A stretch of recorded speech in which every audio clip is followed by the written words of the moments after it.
Hey you guys, this is Rashawn Ellis for News, Views, and Conversations. Just want to leave you with another video with Truth Is.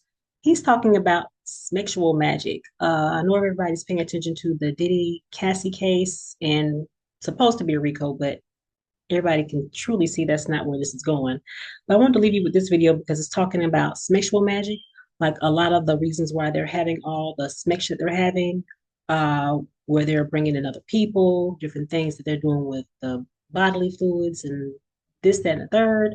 Wanted to leave this with you. I've learned a lot from just hearing everything that's been going on, but I never knew that this stuff was like ritualistic as to why they're doing all the things that they're doing.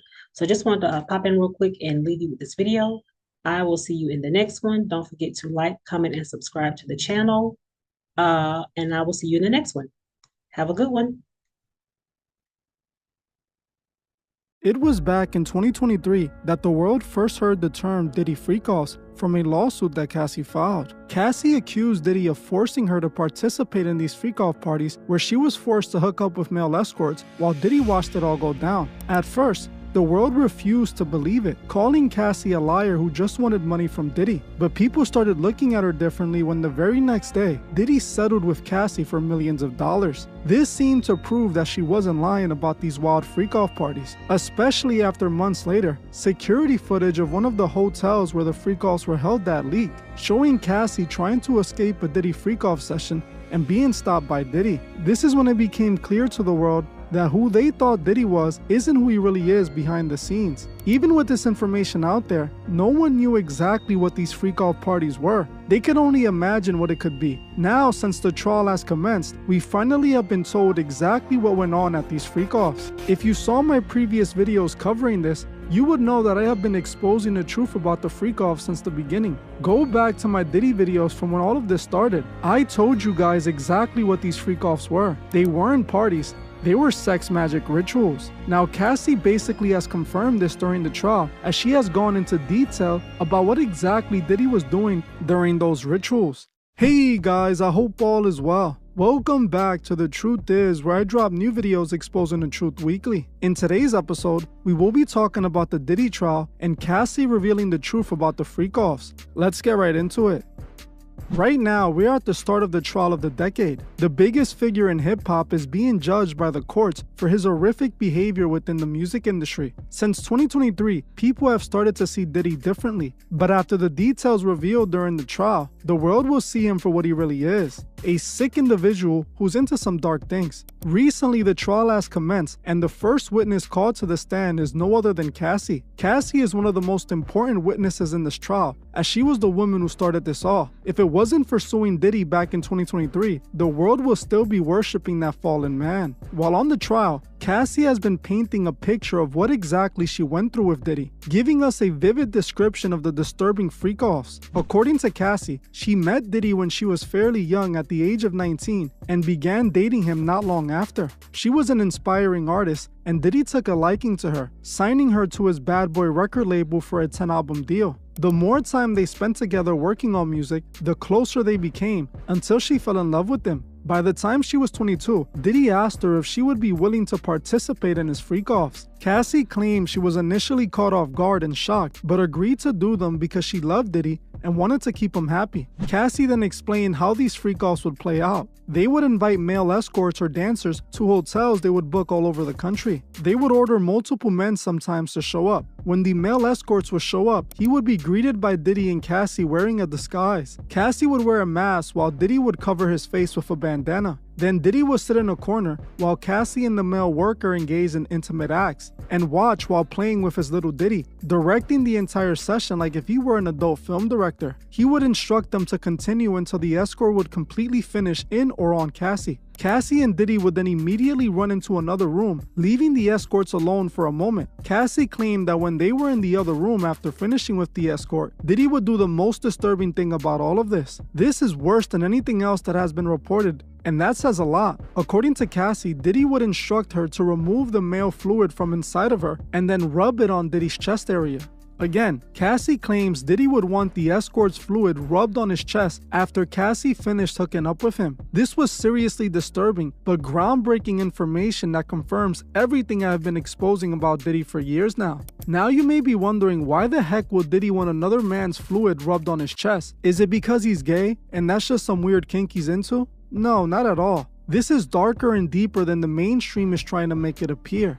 Diddy is a sex magician occultist. He is into an occult practice called sex magic. He is a part of the occult sex religion called Thelema. What Cassie described wasn't her fulfilling Diddy's strange kinks. It was describing a sex magic ritual. In Thelema, exactly what Diddy has Cassie doing in these freak-offs is what goes on inside of these Thelema lodges. Groups of sex magicians engage in magical rites where a man and a woman engage in intimate activities together while others watch. Those a part of the Thelema religion believe that there's magic in intimacy, magic that they need to harness to become spiritually enlightened. By watching another couple engage in these activities, they are absorbing that energy. That's what Diddy was doing the whole entire time. Everyone you see at the very top in Hollywood engages in these rituals. Now, the reason Diddy wanted the male fluid rubbed on his chest, it's because in sex magic, they believe the male fluid is magical. They call it the life essence. They believe that the energy needs to be harnessed. The reason they do these rituals is to put themselves in a trance-like state where they can activate their higher selves. Diddy was participating in these sex rituals with Cassie.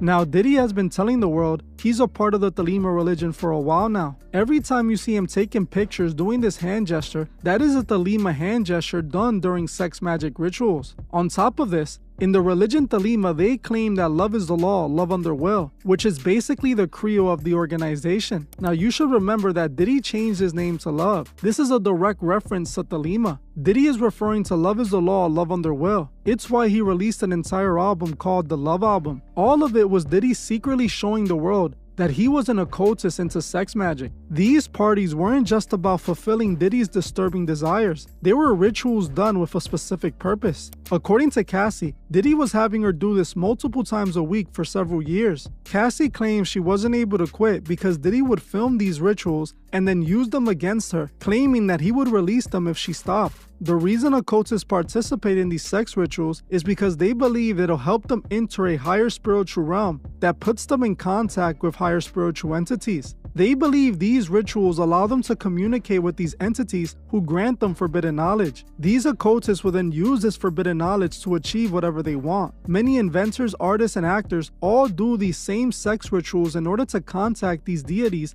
and use them for their work. Artists will use these deities to write his songs. Inventors will use these rituals to come up with the answers to their inventions. Actors do these rituals to allow the entities to take over them and use them for their acting roles. This is the secret of the highest degree in Masonry. This is what is taught in the 33rd degree. How to utilize sex magic to be able to communicate with these entities. Many people think Cassie was complicit in all of this because she wanted money. Part of this is true. Cassie wanted to be a successful artist. She saw Diddy as the man who could make that happen. But it appears Diddy had other plans for her, using her to perform these sex magic rituals. And it's the same thing that happens to many of these upcoming celebrities that enter the industry. They think that these executives want to help them make it to the next level, when in reality, they're either trying to initiate them or use them for their rituals. From what it appears, Cassie was just like many other celebrities who got brought into that life when they were trying to make it big. She was willing to do anything to make it, and that's what Diddy had her doing for her spot in the industry. I believe Diddy also did these rituals with people like J-Lo, and I believe she's continuing to use these rituals in her life till today. J-Lo's ex-husband exposed her for using witchcraft and performing rituals for her success. Jennifer was married to Ojani back in 1998, right before she was with Diddy. Ojani even claims that Jennifer cheated on him with Diddy. More importantly, Ojani exposed something about Jennifer that most people don't know, that she's into black magic and witchcraft. According to Ojani, J-Lo is deep into Santeria, which is similar to voodoo. He claims that J-Lo was extremely serious about Santeria, and he was as well at one point. Ojani claims that he and Jennifer had a black magic godmother, that J-Lo even performed a Santeria ritual to be granted the Selena movie role, the movie role that changed her life. J-Lo started dating Ojani back in the mid-90s and ended up marrying him in 1998. He was actually her first husband and was with her before she became a massive star. He was exposed to Santeria after he started dating J-Lo.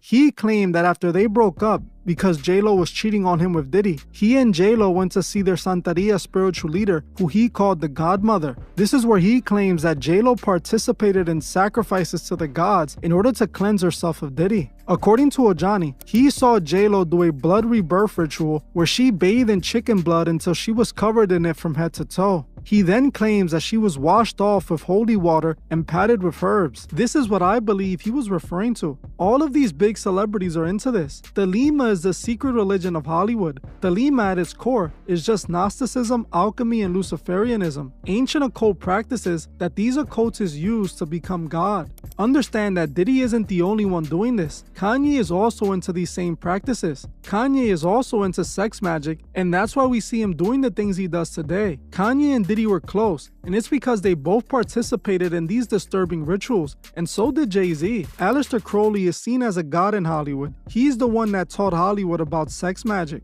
All of these artists you see sending love and admiration to Crowley are into sex magic. That also goes for Ab-Soul. Ab-Soul made an entire album about Crowley, calling it Do What Thou Wilt. But the name of the album was the same Do What Thou Wilt. Which to me brought me to Aleister Crowley. Correct. And you know Aleister, you know who Aleister Crowley Absolutely. is, right? And he was a magician, a poet, and he was also linked to Satanism. In ways. And so what made you decide, what does that mean to you? Made you decide to name your project that? Well, you know what? You're the first one to bring up the Satanism, and I'm so glad that you did, because you know it's all church with me. Yeah. Know that. So Do What Thou Wilt immediately sounds like, free will. Aleister Crowley has been influential throughout music and entertainment and ideology and philosophy. The album is based on that quote, Do What Thou Wilt, which is in the book, one of his books, the Book of the Law. And love is the law. Love is the only law. I respect that, because my main thing is ain't nothing wrong with a righteous man, correct? Yeah. Yep. So I really admire this guy. Is this gonna be the breakthrough joint? Well, I mean, but Well, see, what he's saying is, are you signing your name on the Are- dotted are you line? joining the Are you signing your Illuminati? soul away? Oh. No, yeah, that's what he's saying. Are you in the Illuminati app? I mean, what you think? I know, but these are, As you can see, this is what Crowley was really about. Crowley taught his followers about all of these rituals, literally not only telling people to use man fluid like Diddy is doing, but also using blood in the same way. Crowley even instructed his followers to even eat man fluid, as it would further their ecstasy. It's not a coincidence that Diddy changed his name to Love and dropped the Love album right before this all happened. He was out here doing these rituals the entire time. It's all connected to sex magic. Remember Jonathan Odie? He was just brought up in this trial and confirmed to be one of the freak-off escorts. He claimed Diddy, Khaled, and Ross were all gay and a part of the Bolé secret society. Diddy and Ross, which are good buddies, okay?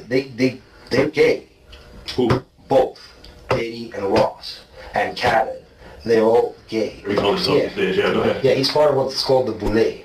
The Boulé is a branch of the Illuminati. Okay. All of these men are a part of Thelema. All of them participate in these sick, disturbing rituals. This is the truth about Hollywood the media isn't going to tell you. This is why I advise you guys to stop idolizing these people. Look at what these people are really up to behind the scenes. It's disgusting. I'm gonna keep my eyes on this trial and continue to provide you guys with the important information. Things that the media are going to try to cover up because they work for the elite who participate in these sick rituals.